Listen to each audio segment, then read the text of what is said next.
It's finally happening as Kirby Dach's long-awaited return to the ice has happened today, Thursday, September 25th, as the official power play units for the season have seemingly been unveiled, but he's also getting his full-time shot back with Patrik Laine and Ivan Demidov, and he also had a quote on the whole summer situation about how the Montreal Canadiens were talking about getting a 2C, and he weighs in on the whole subject matter. We got to get into everything Kirby Dach, but it's not just him today. We got some other very interesting things to talk about, including Noah Dobson and much more. All that coming up on this episode of Habs Digest. You know what? We'll start with Noah Dobson. So we're going to go here. Stu Cowan had a great article. It's linked down below. Go check out the article. There's so much more than we can show you here because we want you to go read Stu's article, of course. But Noah Dobson aims to repay the Canadiens for taking a leap of faith. So much great stuff in here, but let's just put one of the Noah Dobson quotes he has right at the end. I think anytime you go to a new city, a new team, there's lots of things that are different, but honestly, it's been great so far. I wake up every morning with just excitement to get back to the rink with the guys. It's a fun group to be around. It's a young team, but a hungry team. A guy like myself just coming into it, that's super exciting. And I don't know if this is a hot take or not, Jesse, but I think he absolutely is going to repay the Habs as much as he can. He knows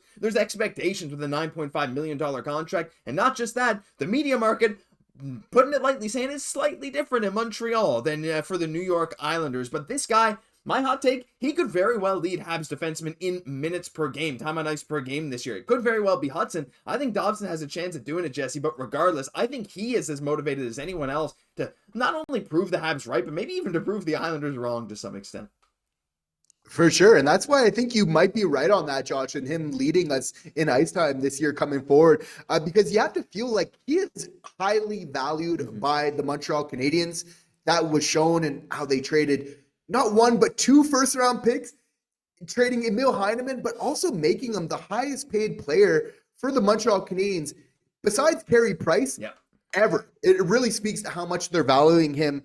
And, you know, the reason that they did that, Josh, is because young, skillful, right-handed defensemen like Noah Dobson is really what championship teams are made of. And I think they're also a big reason why they're valuing him so much, Josh, is like they just look at this guy as a winner. They see, okay, in junior, this guy was able to win it all, like just all throughout his career, just a winner. And as they're looking to get in the playoffs and kind of, you know, build a winner here, obviously I think they're taking that into account.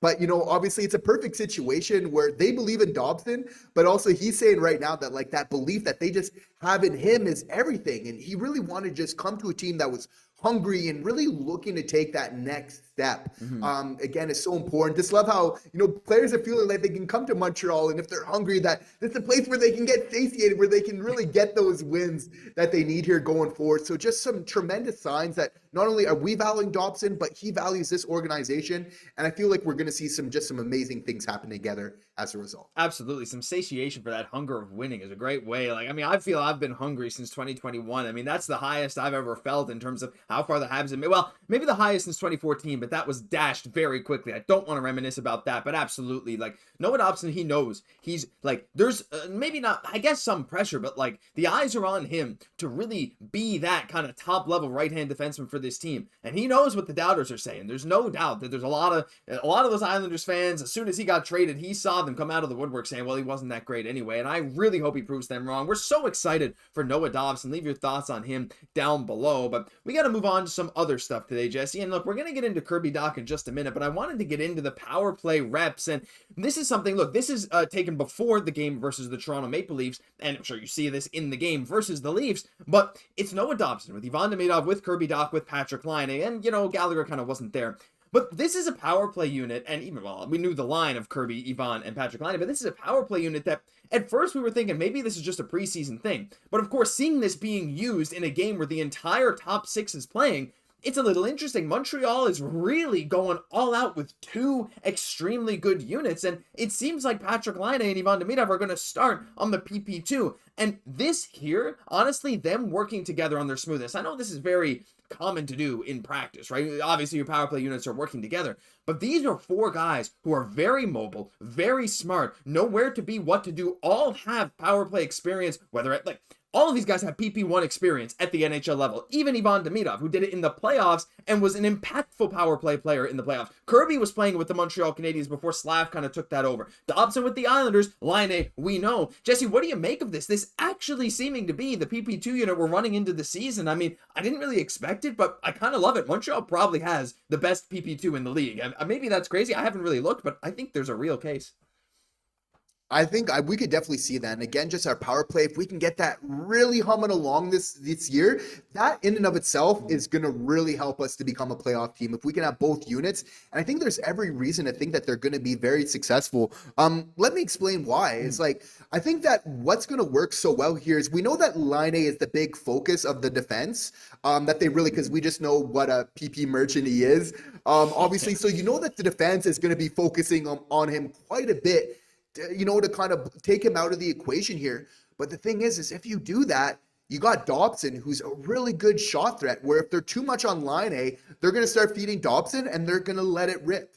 And at the same time, it's like Dobson's going to be the quarterback on this power play. But at the same time, like, don't underestimate how much like Ivan Demidov is really going to be pulling strings here. Like, I really think it's going to be Dobson and Demidov that are really going to be just orchestrating this power play as a whole.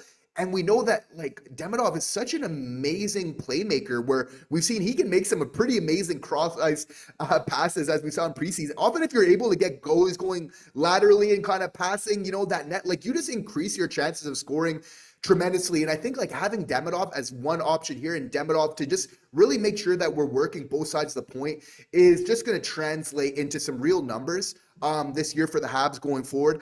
That being said, I'm glad that we got Hutson on that PP1, but I'm just loving like the dynamics of how this is all shaping. Like, if you take one guy out, well, we got some other options and we're going to make you pay one way or another. Yeah, it's crazy. Like, I don't know how teams are going to be able to deal with these two waves like this. Like, if the PP1 doesn't get a goal, it's like, well, guess who's coming out? There's no break. Like, are you really going to send your PK2 out there against Patrick Laine? Like, what, that's kind of the crazy thing. And we saw Kirby have some great power play numbers in his career as well. And, I think that transitions well into Kirby himself. And I mean, he's a big topic of this video as well. I mean, finally coming back after getting injured in the winter of this past season. I mean, a couple brutal injuries, but the dude has been nothing but locked in. And I think he is really like, on this second power play, yes, Ivan Demidov and Patrick Laine are kind of the guys that are going to create most of the chances. I'm not expecting Dobson or Dach to play up to the level of those guys, but like, when you're talking about X factors, like, Kirby very well could be one, a guy who has PP1 experience, but, he's been hearing all the people talk about, oh, the Habs need a 2C, we need this, we need that, and meanwhile, Montreal has been saying, well, this whole time, like, Kirby's kind of our guy, we're going to give him that shot, and Kirby had this to say when asked about it, no, wrong one, this one, well, I didn't really give it, as in the 2C trade talk, about, Montreal needing to go get one, any attention, to be honest with you. I was more focused on myself, getting better, rehabbing, and getting back to a place where I can be effective, and be that second line center for this team. And you know what? He absolutely is. And again, these lines are subject to change. This is the bottom six we had projected before training camp. Again, it's probably going to be Evans with Anderson and Gallagher. We'll see how Newhook and Bolduc end up working out. Newhook's looking like he's going to end up playing center, but regardless, the top six is the same. And it's the top six against the Toronto Maple Leafs on this Thursday night, right? And probably again, once the season starts. And Kirby Dach is right there as the center point of it. And Jesse, we've talked so much about it, but I am so excited, like, to just see that name, to see him out there skating, like, with these guys, with Ivan Demidov, with Patrick Laine, seeing him on the second power play unit. It feels real, and it feels like there's less pressure than even the last time. I'm actually expecting a hot start to the season for Kirby Dach. I'm not saying if he doesn't do it, it's not a good thing or something. Like, oh, I'm not going to say it's a disaster, but I am so generally excited to watch him play hockey again. His mindset seems to be there. He seems to be up to speed. I want to see what he's able to do right out the get-go. And again, it's because he's been focusing on himself in the offseason that he's putting himself in a position to succeed. Like, this is exactly what he needed to do. And if he wasn't looking so good out on the ice, if he didn't put in the work in the offseason, I'd be feeling different about it. But like, clearly he has. Like, there's a transformation in Kirby Dach, like his face. He just looks like he's lost some weight. He's looking fitter. Mentally, he's looking like in a really good spot. I think like with Kirby, the skills there for sure. But just if he's in a good place mentally, and as well just staying healthy, again, has to make you think of Patrick Laine. Like, it can work. And just how we're able to rehab Laine in a lot of ways, and we'll see just the best version of himself, I think, this year. I think you could draw a lot of parallels to Dach in the same way. Like, we'll see the best Patrick Laine we've ever seen. And I think we're going to see the best Kirby Dach we've seen in the NHL. Period.